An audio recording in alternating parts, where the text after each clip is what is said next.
I'm Michael Bain, and this is The Best Defense, where our roundtable group takes a look at riots. Now, if you recall from last week, we were just finishing up the roundtables on the pandemic.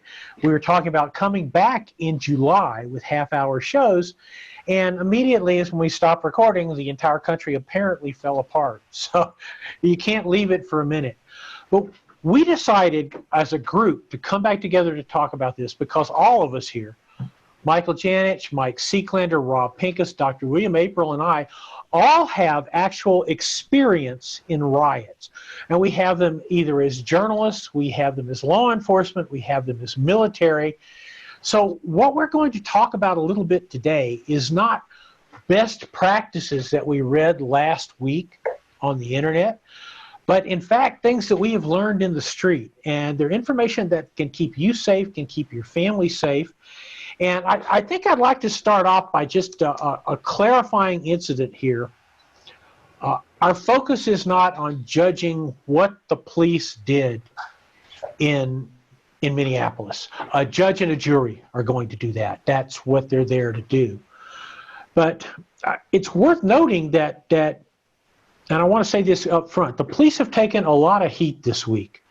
And they've taken this heat because in some cases, they have walked away from what appears to be a terrifying situation. Mr. Seeklander, you want to start there? Yeah, absolutely. Well, first of all, I was in law enforcement. I was sheriff with the county as well as police officer with the city, and then a federal agent later on. So I certainly understand some of the hardships that they're going through right now. And unfortunately, one of the things I want to say is I think that our news portrays all the negative all the time. Luckily, through Instagram and some of the social media that I follow, there are little snippets of positive stuff coming in. Some of these guys they're doing this respect hug or handshakes or whatever else, because I still think there are a whole lot of people in every community out there that respect and understand that law enforcement, good law enforcement officers are, the line between chaos and what we're seeing right now. So I want to say that right up front. And, once again, we're not here to judge anyone. And one more thing I want to talk about in terms of the police and what they've done or what they've acted on. Most of the time, they're acting on what their command tells them. Number two, they're acting on their experience.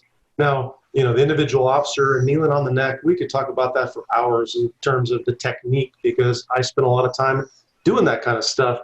But I wasn't there, people saw it on video, but you didn't experience anything before that. So I want the people listening and watching this to understand that if you're not in the business of physically controlling other humans, or you've not done that, give good law enforcement officers that do their job well a break, because it's not as easy as it seems. That said, I have also experienced and been in law enforcement around law enforcement officers that did use inappropriate force, and they were held accountable for that. And to be honest with you, the officers that I was around that used force in an inappropriate way were the least that were trained, or I should say those that were untrained or not spending a lot of time on the mask. They weren't the guys that were really into the defensive tactics. They weren't doing extra work. They weren't skilled with their hands and feet on the ground. They weren't in the skilled and control positions, and they tended to default to excess force because they didn't know anything else. But man, I want to give law enforcement a break. They're out there right now trying to defend our cities and our businesses and vehicles and property, all of which should not be destroyed. So shout out to them right now. I hope they're safe. Mr. Pincus, you have time in law enforcement and you have thoughts here as well. Yeah, I think it's really important to share that. I actually, just before we did this, I was talking to a law enforcement officer in the Twin Cities area who's been directly involved in this. I've got other friends in law enforcement there. I do a lot of training in that region. So I've been talking to people all week and trying to get to the truth. And as always, the truth has a perspective component. So talking to people who are literally involved in the protests and who have been victims of the looting and the violence and the arson all around the Twin Cities has been really informative. And when I lay all of that against my experience, in law enforcement, whether full-time or reserve deputy as I am now, or my training time, which obviously is vastly more informative to me because I've worked with agencies all around the world, including in crowd control and riot control situations. It's so hard if you aren't well versed in just individual, trying to control a single person, as Mike was talking about. But if you have never been in a crowd, and people might just start to think about like the most out of control you've ever felt when a theater was emptying and a big crowd was coming out, or you were at a sports stadium, or maybe you've been in a mosh pit, and that's kind of like that rock crowd concert thing. You kind of yield control to it because you trust it's not going to go too far most of the time, right? Now take that to an unexpected level and completely out of control, and then think about being just outside of it and having to gain control over it when those people hate you. It's an impossible task to try to just guess what that would be like or to oversimplify. So all the way from the incident that we're looking at in Minneapolis with George Floyd, all the way up through and to the burning of a precinct building in Minneapolis and the other types of violence and chaos that are happening all around our country now, give a grain of salt to everything you're hearing. Give a benefit of the doubt to law enforcement and to sincere protesters. And remember that in the middle of the good law enforcement and the sincere protesters who are concerned, you've got all these bad actors who are making things a lot worse. And you've got a media that benefits from fulfilling their agenda of making it even worse than it probably is in many cases. Dr. April, I see you nodding your head. Something Mr. Pincus said that I think is germane to things that you've said to me is there's a relinquishing of control when you step into a crowd, of individual control. Tell us about riots. Well, one of the things to remember is that there's quite a few competing agendas on the same scene. You have people that are there in good faith, right? I want to protest this thing that I think is terribly wrong. You've got people who are there saying, I don't want my bar burned down. They're both there in good faith. But bad faith changes everything. And there's always going to be an element that's going to show up and use this kind of circumstance as leverage to get something political done. And that changes everything because the group dynamics change very much with the addition of bad actors. We've all heard the expression, a rising tide, lifts all boats, but it also lifts all boats toward the level of disinhibition. When there's enough ambient anger in the space, that person who's willing to go that one more step drags the norm of the group itself up. And if you'll notice, almost all of the video shows a lot of people milling around and a lot of raised voices, and then one person breaks something. And that seems to break something else. And that's the crowd's resistance to doing the wrong thing. A new norm is set in what we call social referencing, and then every peak becomes the new baseline. If I can throw a brick and crack a window, I can push the window in. If I can push the window in, I can open the store. If I can open the store, I can go in. If I can go in, I can set it on fire. And so one person's very small action is literally the straw that can break the camel's back. And that's what I saw actually on the ground in riots on the other side of the line from Mr. Pincus or Mr. Seekland or yourself, Dr. April, who was in law enforcement previously. It was always one small thing, but then when it happened, it was like somebody threw a match into gasoline. Exactly, and because the change in those, we call it diffusion of responsibility. It actually cuts both ways. The responsibility not to undertake bad acts, the responsibility not to be a criminal. Once that's degraded, it starts to seem reasonable. But the flip side of that really acts as an accelerant is that the duty to do good things, the duty to do right, to stop someone from doing something bad, that seems to be diffused as well, because when you're in a crowd, it's easy to say, well, somebody should be stopping this. And since nobody's stopping it, I guess it's okay. And if they're not stopping it, I won't stop it either. So those two potentiate each other, and we start a very quick spiral down. Mr. Janich, and the reality of it, we've got people on the street, legitimate reasons to be on the street, not legitimate reasons to be on the street. Let's start with macro advice. Something we've done in Best Defense literally for 14 years. Macro advice here. Where do we start? Well, the main thing is, we always talk about awareness. We talk about awareness in the sense of being aware of specific threats. Well, when we look at how volatile the situation is in our country right now, we have everyone with all this pent-up aggression, pent-up anxiety because of COVID-19. Now we have a catalyst event where people are now upset and pissed off about something else, and it really is just a tinderbox. I mean, there's so much emotion, so much anxiety, and everything going on right now.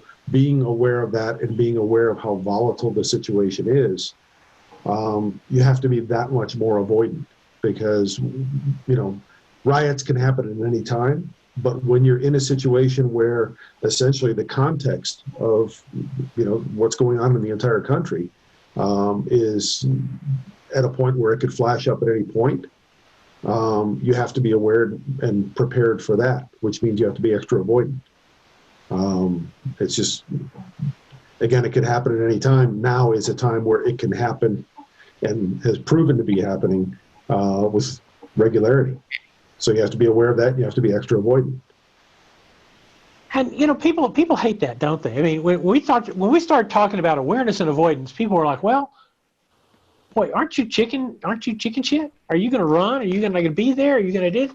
If there was ever a time to stay, ironically, this is a good time to stay home.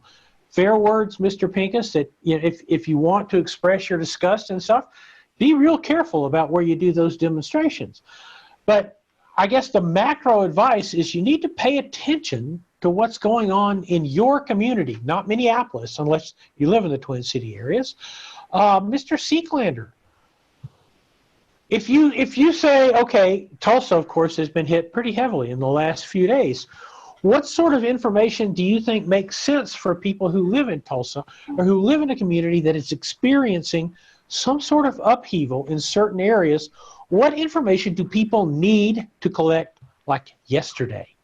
Yeah, well, I think that they need to find a source of information first. Like if you're in Tulsa, or I live in a smaller city on the outskirts called Owasso, where is the most up-to-date information? Because, it's one of those deals where you probably wouldn't just run up on a demonstration or a riot that had turned violent. But then again, when I say that, you might. For example, you're driving in downtown Tulsa and you don't know your way very well, a lot of one-way streets down there, you could literally turn the corner and be right in the path of that angry crowd. And unfortunately, then your car and you're sitting there, you're a target. I mean, if as Dr. April said, if the match just got struck and you're sitting in that street, you better be prepared to do something. So I'll give you a great example. There was we were supposed to have a UFC watch kind of party the other night, my buddy. And the second all of these riots started to happen in Oklahoma City, and then they were supposed to move to Tulsa, it was like everybody that I know started group texting and talking about location. So, find a way to maybe connect with your society, your tribe, or whatever you want to call it, your group of people that have information. If you know someone in law enforcement, send them a message, reach out to them and then start to share that information as quickly as possible. There are a lot of downsides to social media, but there are a lot of upsides as well, because you can very, very quickly find things out and find out where things are actually happening on social media. And you don't want to run, in the middle of a crowd that's angry and that match has been lit and they're just looking for a target. They're looking for anybody to take their anger out on at that point in time, and that's the last place you want to be. Secondly, have some sort of plan. Janet says it all the time, is have a plan, work your plan, work your plan, have a plan. Have some sort of plan. You turn that corner and there's 300 angry people with sticks and bricks. What are you going to do? Yeah, you're on a one-way street, but guess what? That might be the one time I would recommend people do break the law and turn around and drive the other direction. Mr. Pincus, how do we get our viewers to be smart? What do we do? How do we say, okay, guys, do these things, or at least how about not do them? Think about them. Think about it. I think that's the thing, right? Is it the thing that I stress is that it's the counter ambush thing, right? You're never going to see that IDPA stage play out exactly, much less get a walkthrough and a shooter stand by before it happens, right? So we learn these hard skills, we understand these philosophies, we accept tactics, we carry tools, we learn how to use them, but implementing them is a thing that is contingent. I strongly believe in the worst case scenario, it's contingent upon being able to recognize patterns and or process novel information quickly and come to a conclusion, a decision, whether it's a decision or recognition of what it is you need to do. So thinking about these things ahead of time is so incredibly important. What if I turn the corner and I see a crowd? Am I going to pull my phone out, right? I've got a 24-year-old daughter. Is she going to pull her phone out and make a TikTok or Instagram video? Or is she going to immediately look in those rearview mirrors and see if she can go into reverse? Or is she going to look to see if there's enough room to pull a U-turn? Or does she remember that time I taught her to do a J-turn in the golf cart? She tries to pull it off in the Kia. I don't know, right? But thinking about what happens when you turn that corner is incredibly important. Now, I wanted to share this based on what Mike was just saying. Google Maps in the Twin Cities has been coding riot and protest activity, and including fires in different ways. I don't believe they have gone nationwide, but this is something that, again, is a service that people are stepping up, that private sector companies are stepping up. Is it going to be 100% accurate? No. Having your text group isn't going to be 100% accurate. Chances are, if you've got that good friend who's a cop that really knows what's going on, he might very well be in the middle of something if something's really going on. So we have to be ready for the ambush more than anything else. And because if somebody calls you and says, hey, there's going to be a riot down the street in 4 hours, you probably don't go down the street, or you board up your windows. You take your family and you go to your in-laws or something, right? So it's preparing ahead of time mentally to think about the kinds of things you could encounter. And right now there are some very novel and unique emergencies you could encounter, especially in an urban environment, but some small towns as well. That we need to be processing information at a very, very rapid rate to get ourselves safe, to get ourselves out, or to respond appropriately. And it might just be that wind blowing the tear gas in your direction. And if you don't, cover up and do something really quick or turn or revert, if you turn around and look at it and you start looking at your phone and now you can't see and you can't breathe, that's only going to make everything else worse. So there's a lot of things to consider. And I think that's the most important thing we can do, is just do a thought process, role play in your brain. The things you're seeing on TV, what if you turn the corner, or what if it was coming down the street towards you? Dr. April. Two things, that come to mind. One, practical, which is that a lot of local media have freed their correspondents to tweet directly. And so you'll see reporters who will be out and about in a community, and they'll report a fact that won't even rise to the level of being broadcast on the news, but is real ground truth, with at least some filtering behind it, so you can get very quick local snapshots from your local media's Twitter feeds. But second is, we have to recognize that a lot of our audience is the kind of people that want to know. They want to know what's going on. They want to see the ground truth.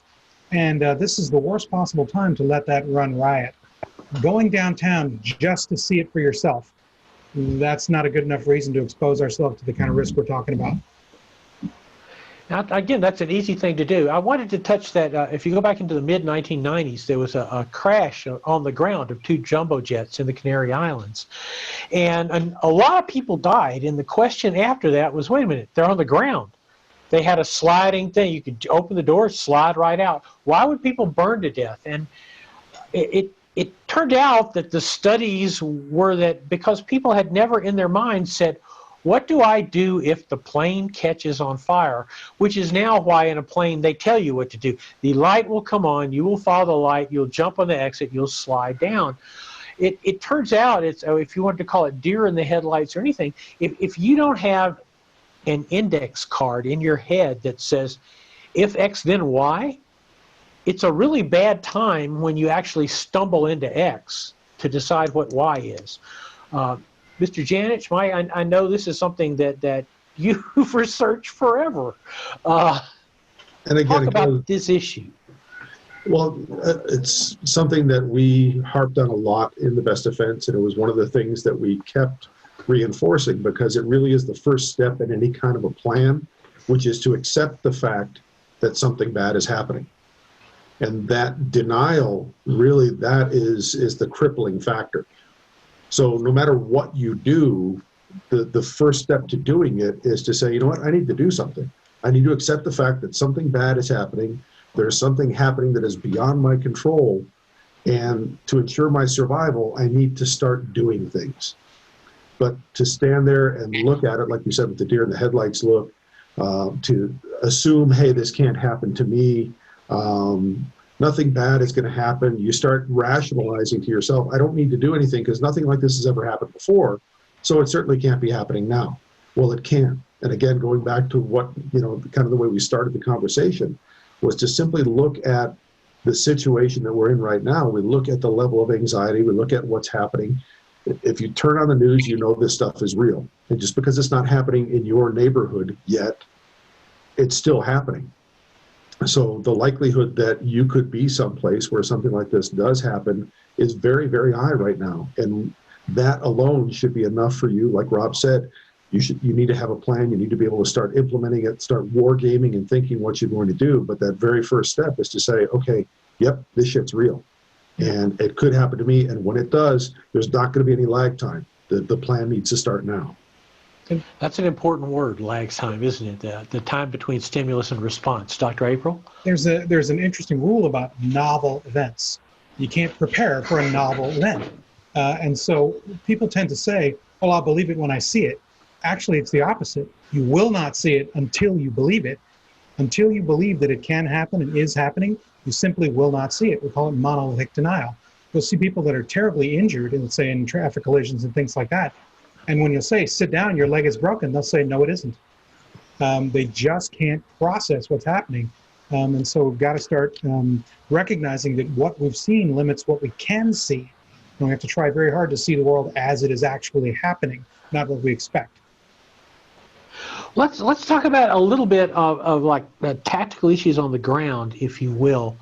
One thing that I put together for myself when I was trying to keep my butt from being injured, because nobody wants to end up on the ground on the concrete. But I would look for trigger things. I would be in a demonstration. I would have cameras on, so I would be readily visible, and you can see that with regular media. But what I would be listening for is certain trigger points. And one of those trigger points was breaking glass.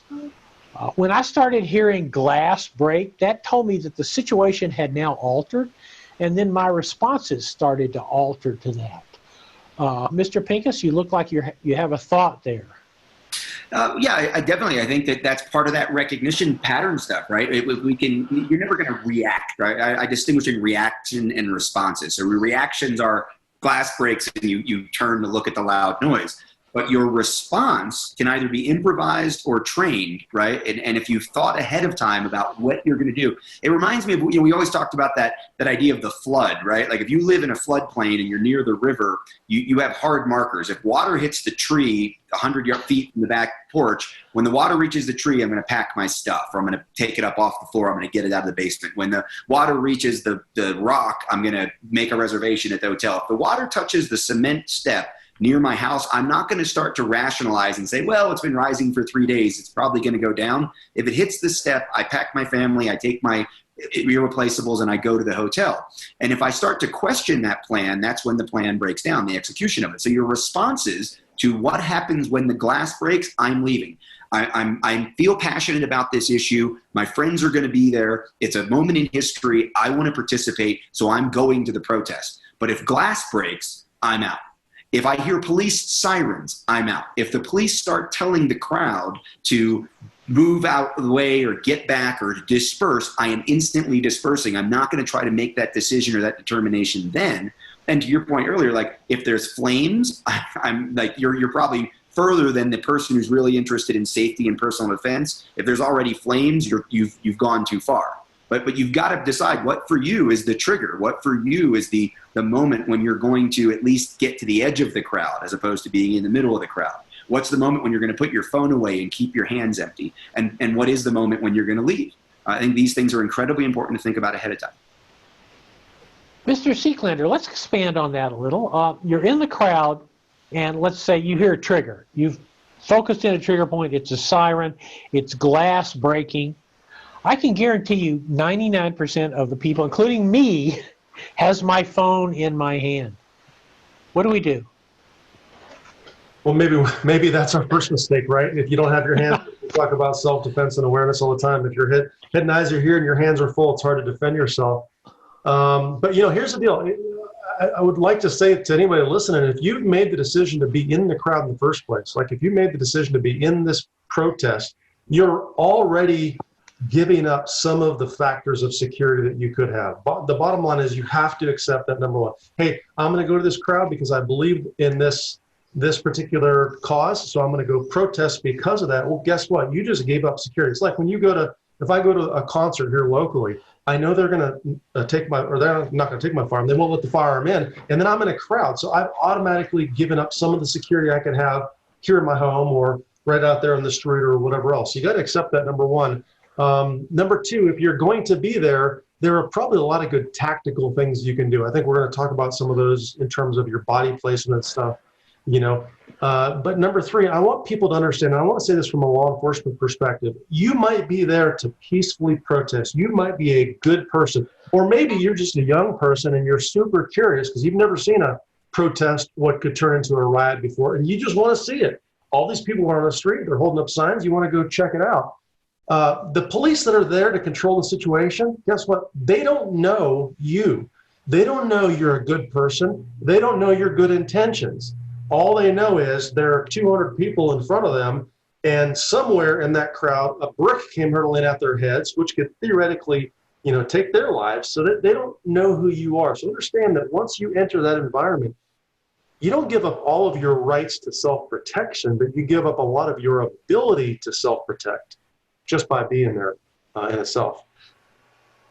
Michael Janich, let's talk about a placement in there. It is, how do you move in a crowd? How should you move in a crowd? And a point that you brought up earlier is the concept of being blindsided. When there's so many things going on and there's so many things to attract your attention, the idea that you're 100% alert 360 degrees pretty much comes under the heading of fantasy land.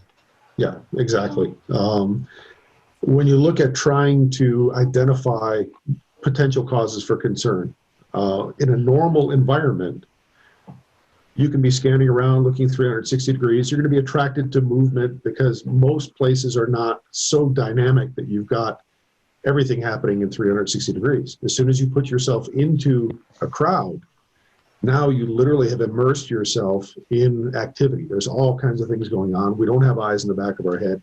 And even as actively as you can scan, trying to keep track of all that stuff is just beyond human capability. So what you look at is if you get further toward the edge of the crowd, if you can get to the point to where you've got a barrier or something that you can use that limits your area of responsibility.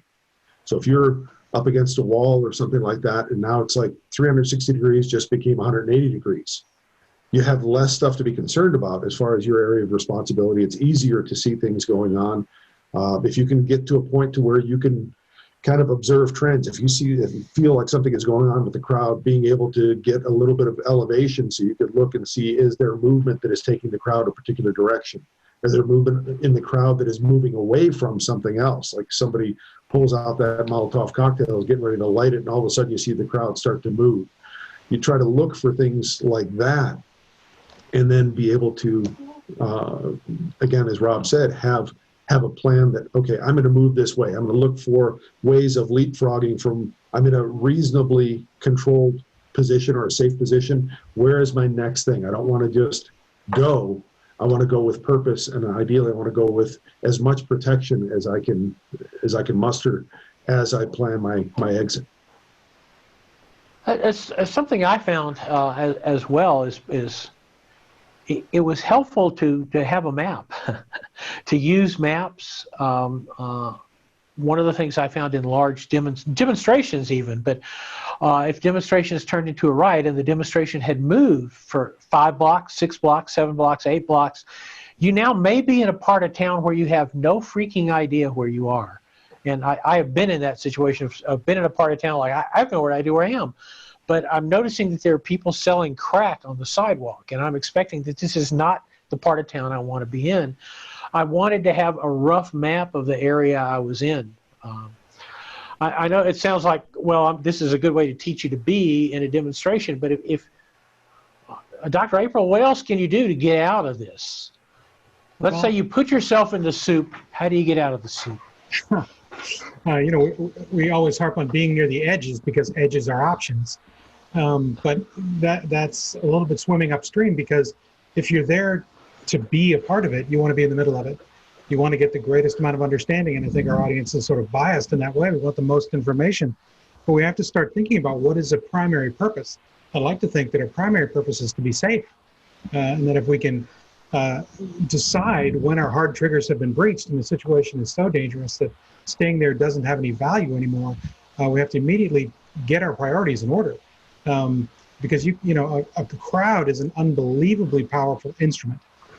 Crowds can kill individuals virtually instantly, and you don't get a second chance. One thing I looked at that I found useful is on the edges is doorways. If there was a doorway or a separation between buildings and the crowd was moving very hard in one direction, if I could get to the doorway or I could get into a small alley between the buildings, the crowd would pass me by. And typically the crowd would be thinning as it continued on. Mm-hmm. And as a consequence, the more the crowd thinned, the greater my options became. A crowd is a hydraulic event. And we tend to forget that very you have to treat it a little bit like water. That water has energy and a flow. The tighter the space, the faster the flow. The bigger the space, the lower the flow. And so you can, if you treat it as a hydraulic event, you can use those dynamics to try and surf, if you will, to a little safer place. The advantage of doorways also. Sorry, go ahead, please. When you consider the dynamics of vehicles, so we think about people all the time. We're seeing a lot of events. And this also applies when you look at, terrorist events too, or you have people where a vehicle is trapped in a crowd. Let's say you're in the crowd for whatever reason, either voluntarily because you choose to participate, or you just happen to wander into something and you're in over your head. Well, if vehicles now get mixed with the people, and then you have somebody in the vehicle who, for whatever reason, decides the way to get out of there is to accelerate rapidly through a pile of people, you being at the edges and being close to those doorways, that's one of the few places where you can go to get out of the path of the vehicle as well. And we've seen that happen now repeatedly in multiple cities. Rob, I was going to move to you to talk about you're in a vehicle and you drive into a riot. And first thing people tell me is that doesn't happen.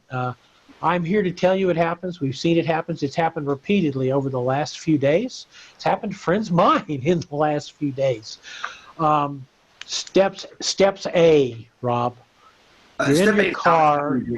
I think step A is the where you position yourself and how you drive and where you position your vehicle. If you have the option of being, it's all the things we've talked about, I think, in different ways in terms of defensive driving or just like spatially aware driving, maybe in a bad part of town kind of thing. Well, every place just became the bad part of town if you're within, 20 miles of any major urban center in the US. So you don't, you leave a gap to the vehicle in front of you. You try to stay in the left lane where you have the opposite lanes of traffic you can turn into. If you can hedge your bets on your position when you have to stop or when other cars are stopping, you can have a clear parking lot or an alley that you can turn into off that main road. Because think about it, if the crowd is moving and if you're moving, and I don't care how much you think you're on your text group or you know where the rally is or you've got your Google Maps out, there's a lag time. We've mentioned that a couple of times. There's a lag time with all that information and your ability to keep up with it. So all of a sudden, traffic has stopped and you don't know why, and it's the intersection's blocked, and now the people start to move like that water through that crowd of cars. Maybe they're going to pass you by, but you really don't want to be there. And this is where the should versus could concept comes in, right? The law says I can't make a U-turn here. I'm going to make a U-turn. The alley's one way, but there's nobody there and the crowd is about to envelop my car. I'm driving down that alley. I think we have to really be able to, there's this fine line where we're threading a needle between, running people over because we fear for our lives and violating a normal behavior in traffic because we want to get ourselves out of a situation where we might have to use our car or our gun to defend our lives. So again, opening your mind up to these different options, these different scenarios, and just even thinking about how you position your car and really paying attention to where your escape routes are should the traffic suddenly stop. I think that's probably step one. And that's, I would like to just mention in passing that one of our early saves, if you recall, Rob, Mike, was a woman who broke a carjacking solely by remembering that what you don't do is get too close to the car in front of you. The closer you get to the car in front of you, the fewer options you now have.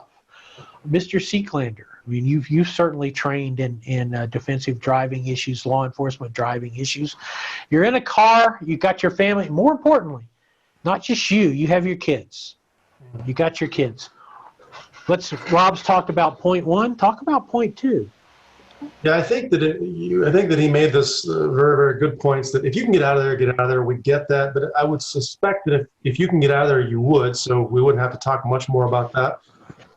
The second part of the equation might be, okay, I can't get out of here. I can't get out of this crowd. I'm not going to run 50 people over. I can't pick the ones that may be dangerous. Well, certainly get to the side. Make yourself as low a profile as possible. I think that if you communicate to that crowd that you're going to get offline and you're being as respectful as possible, letting them get by, that might be an option. But, for me personally, if I'm in the car and my family's in the car, well, then the windows and the door become, kind of that line that you're not allowed to cross. And when and how to use force in that situation, I hate to say it, that's a crazy situation to be in.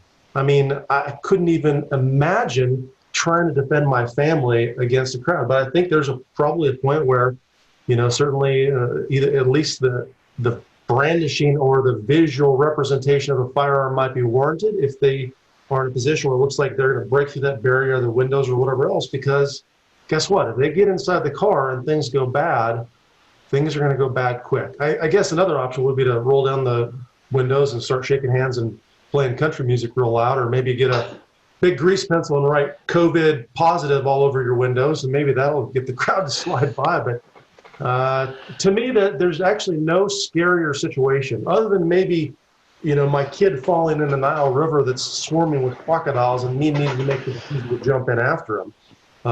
That's a bad situation, And one more thing I want to add, I think a lot of people listening to the show or watching the videos, they probably have firearms, they probably have pepper spray, they talk about all these different use of force options we have.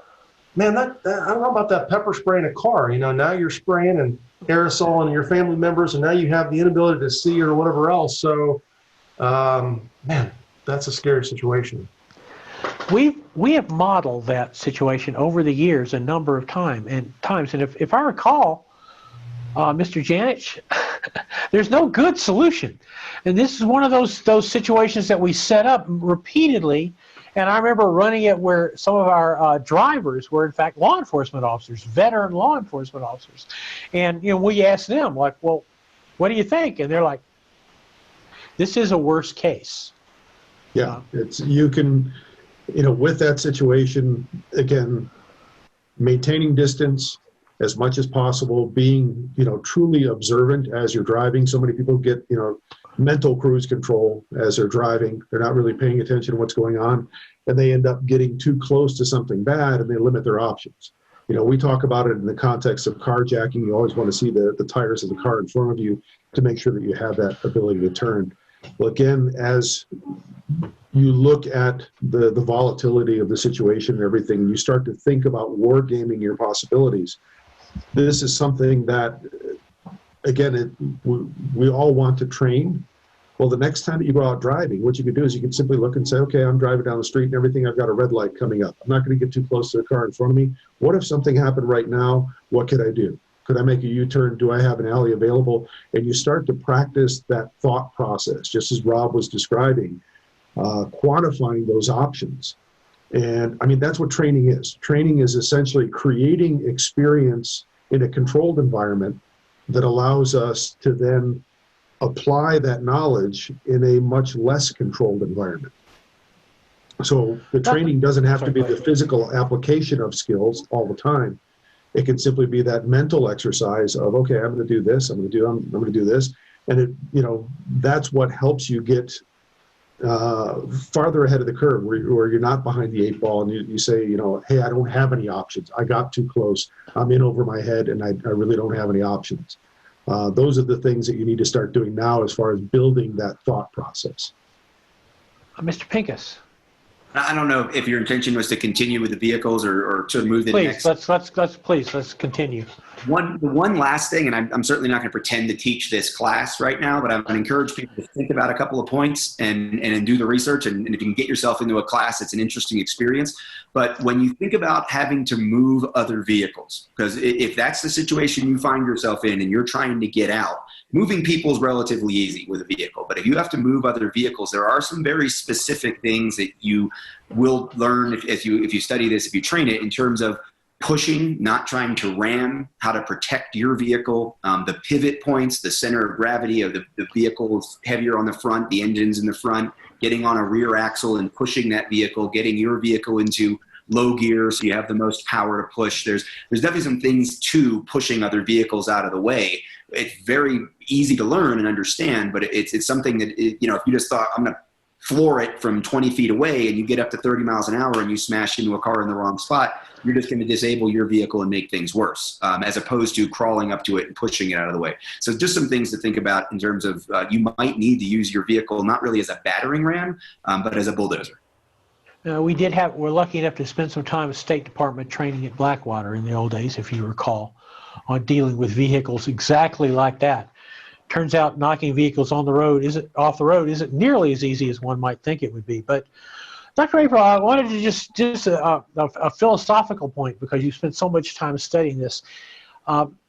One of the things that I'm a big believer in staying in the big steel box. You got to have a really compelling reason to get out of the big steel box, because I can cite you examples of people who got out of the big steel box and ended up in a bad. Reginald Denny certainly comes to mind, but there are actually worse cases than Reginald Denny.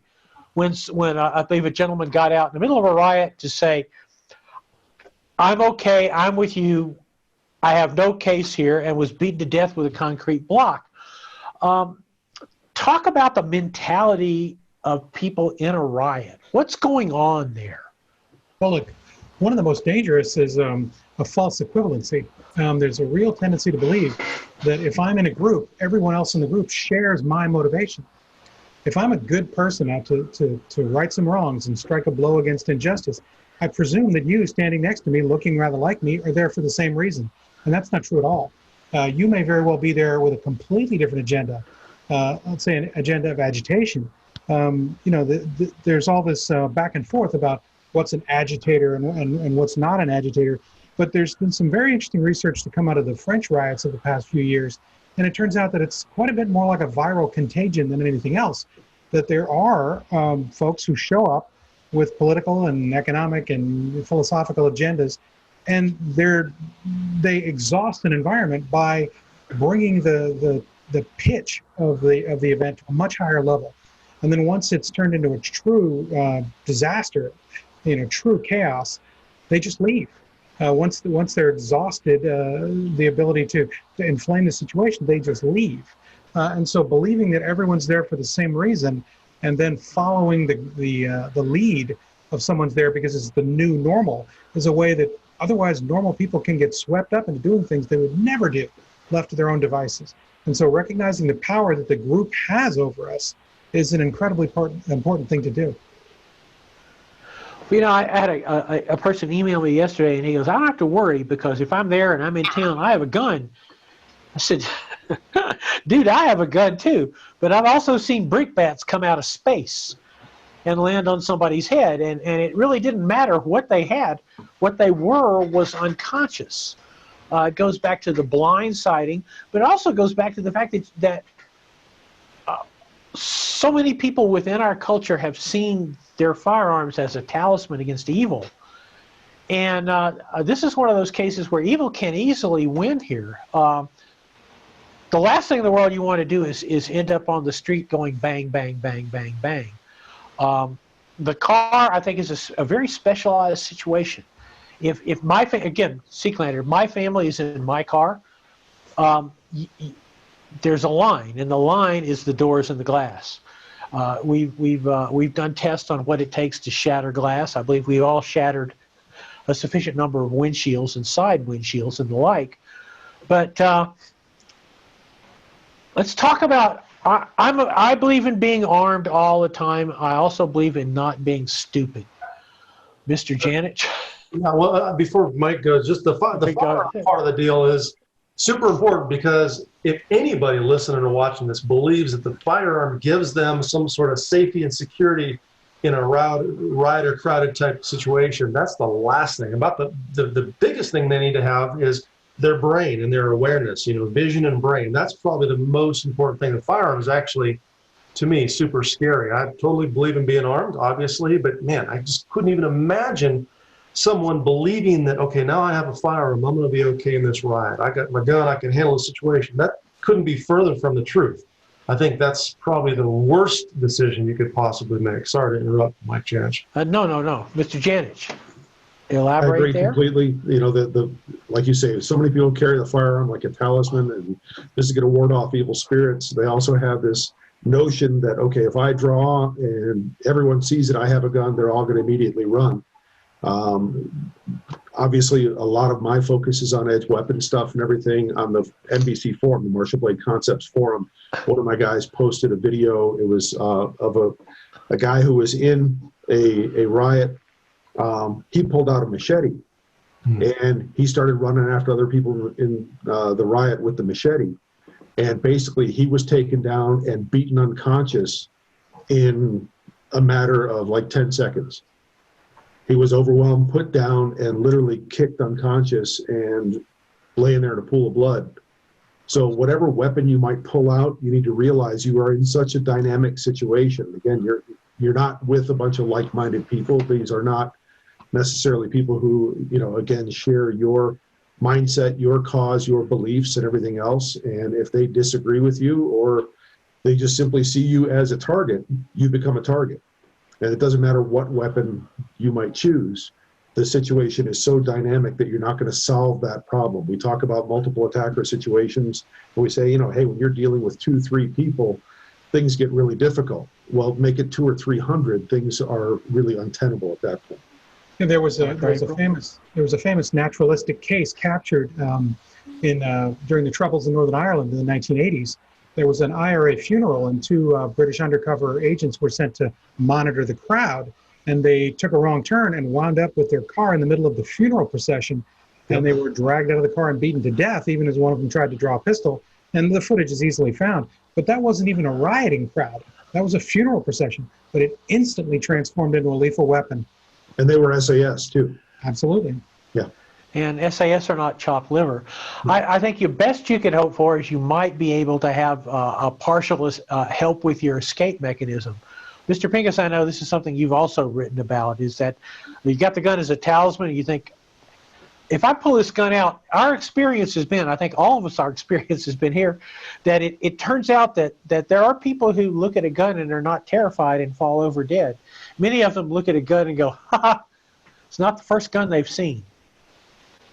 Yeah, I'm actually kind of I'm surprised that it's made it all the way around the roundtable with no one referencing the sage advice: don't do something with a gun that you wouldn't do without a gun. And I can tell you how many times I've heard that reference. Even today, talking to a journalist this morning in an urban environment, I asked them if they had gone anywhere into the riots, if they've been doing kind of the on the scene, war journalist stuff, and the response I got was, "Well, no, but I mean, I got my permit, I've got my gun, I guess I could." And man, that journalist was not expecting the lecture that he got from me.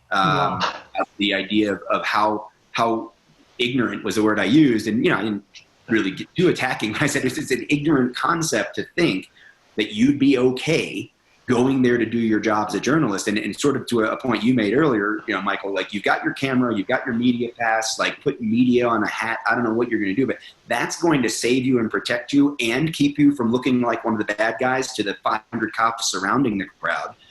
Far better than your gun under 4 layers of clothing while you're in the camera and everything else. But that mindset is so common. It's one of the things I worry about with all the new gun owners, quite frankly, right? So we've got all these new gun owners who went out and bought guns in March and April and May because there might be civil unrest. Now there's civil unrest. They still don't have the training or the preparation to deal with it, but they might foolishly and naively believe that they are somehow safer and able to deal with this now and not worry about it as much just because they have a gun. When to Seeklander's point, sometimes that's scary. Like you may have made the situation worse by having a gun or by pulling the gun out. So a lot of people have asked me, like, if I were to go to a protest, would I, if I'm in Denver tomorrow night and I decide to go down to a protest, would I carry? I'm not going to go down to a protest in Denver tomorrow night. If I were going out tomorrow night and I knew that then there's riots, there's been protests and all kinds of things going on in Denver, am I going to carry? Absolutely. But I'm going to do everything else we've talked about throughout this entire episode and for decades that we've talked about to avoid needing to be in a position where I'm going to pull that gun, because I don't want to be the guy pulling the gun ever, but I certainly don't want to be the guy pulling the gun when I'm surrounded by people. Again, I can't tell the difference. Who's the bad guy? Who's the good guy? That guy's got a brick, but there's 13 people behind him that are just there to, protest police violence. And now I'm pulling a gun out, and there's a police sniper, and there's a riot control cop, and a guy on a horse that have no idea what I'm doing. It's a horrifying situation that you've just made worse.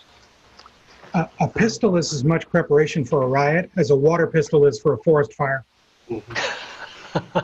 Very well put. Very well put. I want to maybe jump just a little because of some stuff that I've read on the internet and some of my friends who've emailed me on this. One friend said, has anybody asked you to be I don't mean this in a harsh way, but a roof Korean? I first saw that in the Overtown riots in Miami back when, late 70s, mid 80s, somewhere in there, where you watch a riot go down the street and then the riot turned right, went down a block and went down the street and then turned left and went on. And I'm like, I wonder what's different. What's different was it was a part of Koreatown in Miami, and literally the tops of the building were lined with people with rifles. There was all here. And I was worried about it. It's kind of one of those things you want to have your hands up when you walk past a line of people with rifles. But we've seen situations in various cities around the country with people defending their businesses or calling their businesses with armed people. The one that stands out to me is in Salem, Oregon. The woman who opened her beauty salon against government orders, and she's been hit repeatedly, and she was told that they were going to burn her shop to the ground that night. And she asked people to show up, and many did, very, very armed. That's a real dicey situation, Mr. Janich. Just so people are aware, when you say, I'm going to exercise my Second Amendment right, I'm going to go stand in front of Joe Bob's Diner, because I really like the hell out of that diner. You haven't been deputized. You're in an interesting situation there. Yeah. Again, it's, the thing of, you hear the saying, I wouldn't go to that place without a gun. Then, the logical thing is I wouldn't go there at all. This is kind of an extension of that same mindset. When you're putting yourself into a situation where you're likely to escalate things more than you would otherwise. Certainly that deterrent effect when you're, I remember the LA riots and everything where you had that same exact dynamic. You got people on the roof with a rifle. It sends a very strong message. The idea of kind of creating a posse and trying to get people together to kind of create that type of thing. Again, it's, with all of these situations, it's guilt by association. So once you're in a group, you're a member of that group. And whatever the perception is of that group, good or bad, you get to share that, regardless of who you are as far as your beliefs, regardless of what your intent is or anything else.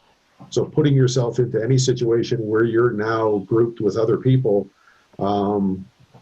it's a dangerous thing. Like, we've talked about so many times, we're on our own. Well, if you're on your own and then you decide, I'm going to give that up and I'm going to ally myself with a bunch of other people who may be perceived as a potential threat or a potential opposition for the members of the crowd, the riot crowd, it's just dangerous any way you look at it. There is no win. Can I add Lander, please? I think this probably does need to be said to the people listening and watching this, because I think that we have the mentality that, hey, I'm not going to let this crowd burn my business down. I got the AR and I got the training and I know how to use it, I know how to load all that stuff. So I'm going to grab my friends and my brother and we're going to go defend this business. People need to think that through very, very deeply. If you follow Andrew Bronker or know anything about self-defense law, you could surround the business in most states armed to the teeth and having the ability to defend it, yet someone could walk up with a brick and throw that through the window 20 times over. And guess what, folks? If you shoot them defending the business, in most cases, you're going to go to prison, unless you can articulate you're defending someone inside the business where you thought they were going to throw the brick at you. And I know you could probably articulate it creatively, but the bottom line is there's cameras everywhere. So think, folks, I'm all about defending your home, the castle. I think a lot of the LA riots, I think a lot of those Koreans in that case a lot of those shops had like an apartment Apartments above them. above, Yes, so they same were, in Miami. that's their home. Now, if there was a crowd out here, I guarantee I would have an AR. My son will probably have an AR. We're going to defend my castle because my wife and daughters are in the castle, and they're not going to get inside the castle. That's the bottom line. But be really, really, really careful and do your research on defending property with lethal force, because in most cases you get to go to prison and with that answer. Mr. Pincus, we're talking about here. There's not just a few things on the internet. My own law enforcement contacts have told me that they've had chatter over the last week and over in the last set of riots that some of the quote-unquote anti-fascists, their goal is to eventually get to a neighborhood. You saw that in L.A.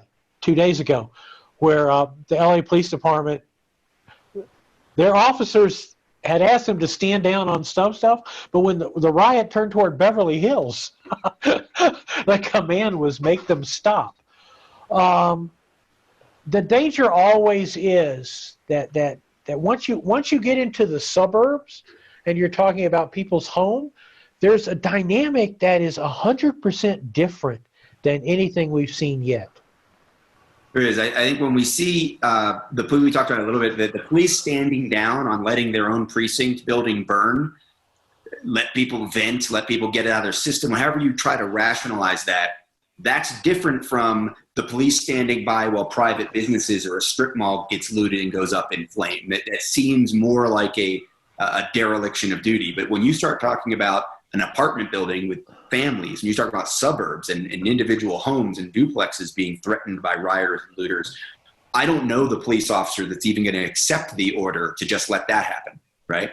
So now you've got the moral as well as the legal, as well as the duty obligation to act. And I think that's why it really changes things for a lot of people. And, you know, even going back to the idea of having the rifle to defend your business and going down to your business to defend that and choosing to use the rifle to defend property, that's not the same. We always talk about, you know, is it worth using a rifle if somebody's stealing a car in your front yard? I don't think it is. I don't think you should be shooting out into your front yard. You've got insurance. You might hurt somebody. You don't know what's going on. I don't think it's even worth the emotional aftermath of shooting somebody over, breaking into your car.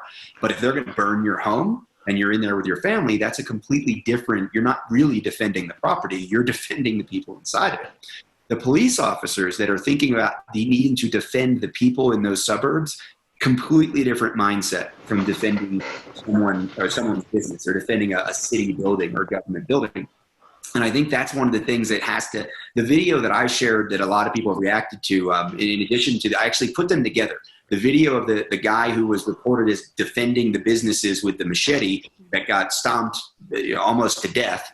I put that up against the video of the cops in Minneapolis behind the National Guard Humvee that pepperballed the kids on the 20-something standing on their front porch because they were, not complying with orders to get back inside.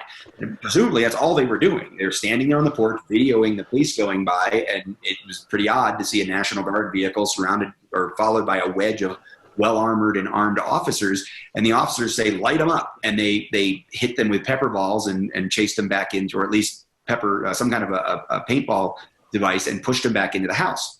And both of those episodes, to me, that night, all happening within the same hour, one in Dallas, one in Minneapolis, really spoke to what's the chaos in our country.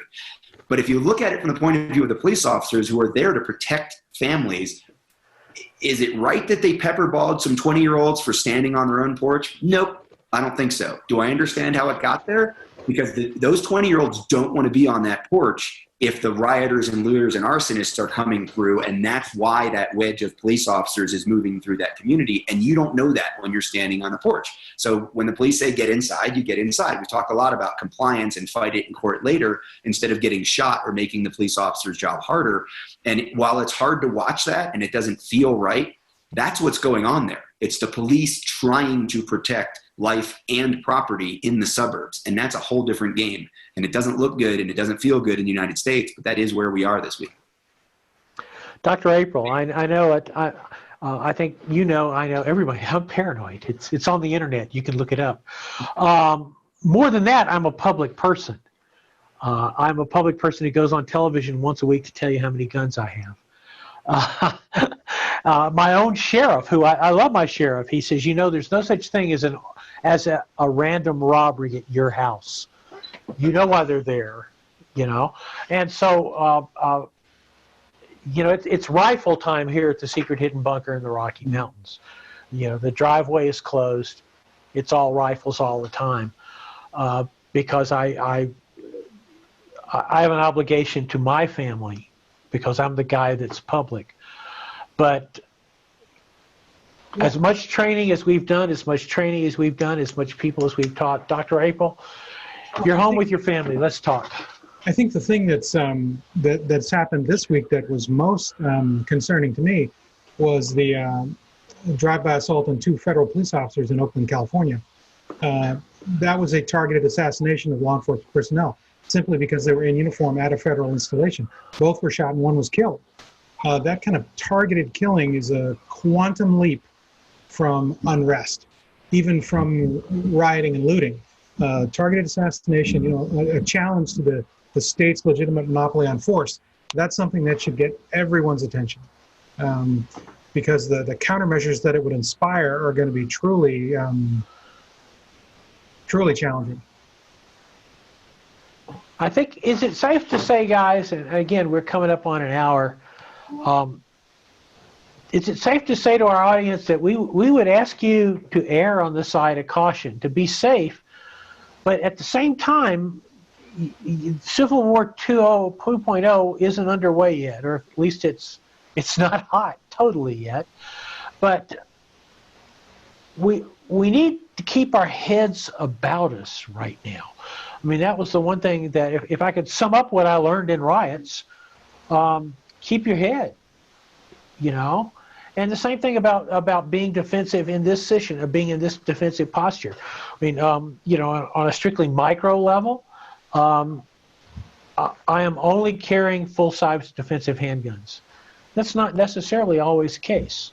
No snubs, no pocket pistols, just the plain old defensive handguns. Because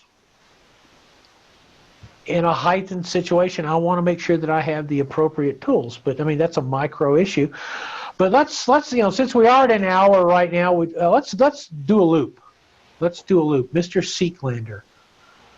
What do we have to tell people this week? Because it's not going to vanish like the COVID virus did. But what do we tell people? No, it's not going to vanish. As a matter of fact, I don't think the COVID is going to vanish. It'll be interesting to have this discussion in 3 or 4 weeks when now hundreds of thousands or millions of people have been yelling and spitting on each other. What's this going to do to the COVID, and what's this going to do to further restrictions and face masks and stuff like that? Also, it's a weird point in time where just the fact that all of these things are happening in crime and lighting fires and shooting and looting and whatever else, good luck identifying through video camera. No, guess what? Face masks. What a good plan. Perfect disguise. But I think that you said it, keep your wits about you, be respectful, follow the golden rules, you should always be thinking about defending yourself. I'm carrying a firearm all the time, edge weapons, stuff like that. But if it goes to that point, man, so many things have gone wrong. It's crazy. So I'm only carrying those things because everything went wrong or they invaded the castle. That's it, and I'm predictive in terms of I'm not going to be caught turning down that wrong street. But if I am, and I can't get out of there, and I can't get my vehicle out of the way, and they decide to breach that vehicle or my home or whatever else, I am prepared to defend it. So if you're one of those folks that's listening or watching right now that does have that new gun, AR, or whatever else, that doesn't have a good security system, I mean, it's the same stuff, folks. It's like, I don't know, prepare yourself. Be prepared. If not, because when it happens, it's too late. You don't get to prepare when bad things actually happen to you. You need to have been prepared. You need to have had a plan in place before that. So, Mr. Pincus. Yeah, echo all of that. The preparation, the security. I will say that I'm not nearly as old as you are, Mr. Bain. No one is. Most out of control, I believe, that our country has been in my lifetime. certainly, I remember I was in military college. It was just before I started going into law enforcement, before I was commissioned in the military, that the 1992 LA riots happened. I've certainly studied them. I've talked to a lot of people about them, but I think we have to go back to the 60s to see this level of intensity, this widespread across our country. And I was just talking to somebody, a business collaborator in Europe, who asked if this was just being blown out of proportion or if it was the media or what is this really? And I told him that I felt the same way, and that I also felt we are closer to the beginning of it than we are the end of it. So it started really in the middle of last week, and I think next weekend is still going to be as bad as this past weekend in many parts of our country. Take this seriously. This isn't a tourist thing. This isn't sightseeing. This isn't happening on the other end of the country. I'm about as remote as you can get right now in southwestern Colorado, but I'm going back to Denver tomorrow. And I've literally had to think about what happens if I look out of my apartment and they're stomping somebody to death in the parking lot of the restaurants, bars, and stores across the street. Because I've got a .308 rifle that can solve that problem, but I have to start thinking about that now, because that might be my situation on a Friday night to come. Scary to have to think about that, isn't it? I think that more than anything else, like I said, I've been here before. You know, I was here in the late 60s and 70s and as a journalist, but it's different now. And the reason it's different was, as I've said before, I really feel strongly that in the 60s and 70s, the social consensus ultimately held. The contract between all of us that makes society work held. It was stressed, but it held. And I honestly think, I mean, not to quote Yeats, although God knows I've seen people quote Yeats all over the internet in the last 48 hours, I believe the sinners failed. You know, I don't know what comes after this, but it scares me to death. Mr. Janich, on that cheery note, Mr. Janich. And that you certainly have to know how to lead up with it. Yeah. I think it's definitely, with everything that's going on right now, a lot of people who are interested in training. I know a lot of our followers, they train because for them it's an interest. They definitely see it as something that could be a potentially life-saving skill, but they look at it as, well, I'm interested in shooting, and I'm interested in the martial arts, and I'm interested in self-defense. And they've done all these things as, not as hobbyists, I don't want to dismiss it that way, but maybe they've done it in such a way where they enjoy the process, but they sometimes lose sight of the purpose. If nothing else, everything that's going on in our country right now should give you tremendous focus on the purpose. So whatever skills you have, whatever you might have been doing as far as your training, now what you what you need to do is to really start thinking about the tactics, thinking about the strategies, putting everything into context, and not saying, oh, I'm a pretty good shooter. When I go to the range, I do this, or I run this drill, or whatever. Really start putting that stuff again into more of a war game type scenario. If somebody does come into my house, if something happens that affects me directly, how do I apply the skills that I have? How do I apply the knowledge that I have? It's not academic anymore. Make this that reality check. Very good point. Dr. April. But I'd like to think about a little more of an optimistic note. I mean, I still have faith in the power of conversation, and I think a lot of our audience are powerful persuaders and may have some contact with someone who's on the fence about the propriety of extreme protest. And I think we should be unanimous in referring them to some particular research. There is a clear and abundant literature in social psychology that shows that extreme protest measures are counterproductive. They do not work. They harden opposition to themselves. They delegitimize the legitimate portions of their own movement, and they push people to support the opposite camp. So if you're out there burning and looting, you are hurting the cause you say you're there to support. Please turn another way. And I hope people listen to that. It's like I said, as a rampant pessimist, but somebody asked me today, they said, if look into my heart, look into my soul and tell them what I saw. And I told them I saw a .308 ballistic table. But that's just me. But not to make light, but we've seen scary times before. We've gone through scary times before. One of the more amazing things to me is that since the 15th of March, every single argument for gun control has been methodically demolished. All those arguments that we've heard for the last 20 years, I hate to say it, but have gone up in smoke. They know, somebody said, we now no longer question whether you need an AR and a 30-round magazine. Of course we do, which is an unfortunate place to be in America on the same week that we went back into space, the same week that there was this incredible rocket launch. And it was like magic, it was like a movie rocket launch. It didn't look like a cheesy Apollo capsule. It looked like a Volvo that somebody had strapped a big rocket to. It's kind of heartbreaking that there's that juxtaposition of those two things. But in any case, we feel very strongly here at the Best Defense that our goal is to help, because you can't get enough information here. You cannot just get enough information. The smallest thing that you learn today might save your life tomorrow. So once again, thank you to Mr. Janich, Dr. April, Mr. Seeklander, Mr. Pincus. Once again, coming together after I said, don't worry, we're not coming together. We'll see how the week goes. And I urge you to be a responsible person, be a caring person, be a thoughtful person, and more than anything else in the world, be an aware person. I'm Michael Bain. This is The Best.